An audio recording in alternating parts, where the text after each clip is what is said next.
Hi వర్స్ welcome back to our channel BNH agriculture channel. ఈరోజు మనం మార్కెట్లో పత్తి ధరలు తెలుసుకునే ముందు మన ఛానల్ని కొత్త వాళ్ళైతే సబ్స్క్రైబ్ చేసుకోండి అండ్ పక్కన బెల్ ఐకాన్ ప్రెస్ చేయండి అండ్ వీడియో మాత్రం లైక్ చేయండి. మనం ముందుగా ఆధునిక వ్యవసాయ మార్కెట్లోని పత్తి మరియు వేరుశెనగలు ఆమోదాలు ధరలు తెలుసుకుందాం.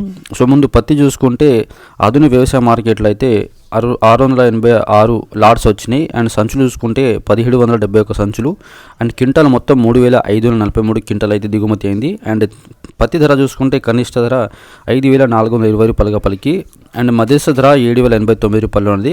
గరిష్ట ధర పత్తి 7228 రూపాయలుగా పలికింది ఆధునిక వ్యవసాయ మార్కెట్లో. ఇక వేరుశనగలు చూసుకుంటే మొత్తం 25 లాట్స్ వచ్చి సంచులు వచ్చి 5528 సంచులు, క్వింటాలు 185 క్వింటాలు వచ్చినాయి అండ్ కనిష్ట ధర వచ్చి 3389 రూపాయలు అండ్ మధ్యస్థ ధర 5680 రూపాయలు అండ్ గరిష్ట ధర వచ్చి 5889 రూపాయలు పలికింది వేరుశనగలు. అండ్ ఆమోదాలు చూసుకుంటే 43 లాట్స్ వచ్చి అండ్ సంచులు 464 సంచులు అండ్ క్వింటాలు వచ్చి 232 క్వింటాలు వచ్చినాయి అండ్ కనిష్ట ధర వచ్చి 3900, మధ్యస్థ ధర 5623 రూపాయలు అండ్ గరిష్ట ధర వచ్చి 5789 రూపాయలుగా పలికింది.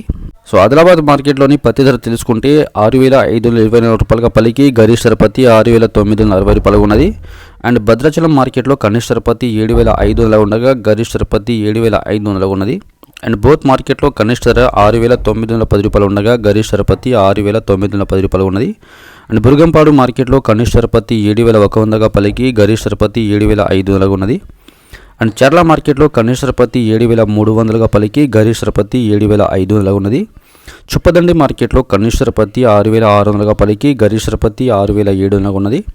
అండ్ కాగజ్నగర్ మార్కెట్లో కనిష్ట ధర పత్తి 7500, గరిష్ట ధర పత్తి 7500 ఉన్నది. కరీంనగర్ మార్కెట్లో కనిష్ట ధర పత్తి 6001 రూపాయి, గరిష్ట ధర పత్తి 6471 రూపాయి పలికింది. ఖమ్మం మార్కెట్లో కనిష్ట ధర పత్తి 6000 ఉండగా గరిష్ట ధర పత్తి 7200 ఉన్నది. అండ్ వేములవాడ మార్కెట్లో కనిష్ట ధర పత్తి 7200గా పలికి గరిష్ట ధర పత్తి 7500 ఉన్నది. సో ఫ్రెండ్స్, మార్కెట్లో ఉన్న పత్తి ధరలు తెలుసుకుందాం. వీడియో నచ్చితే లైక్ చేయండి, షేర్ చేయండి, కామెంట్ చేయండి, ఛానల్ని సబ్స్క్రైబ్ చేసుకోండి. Thank you.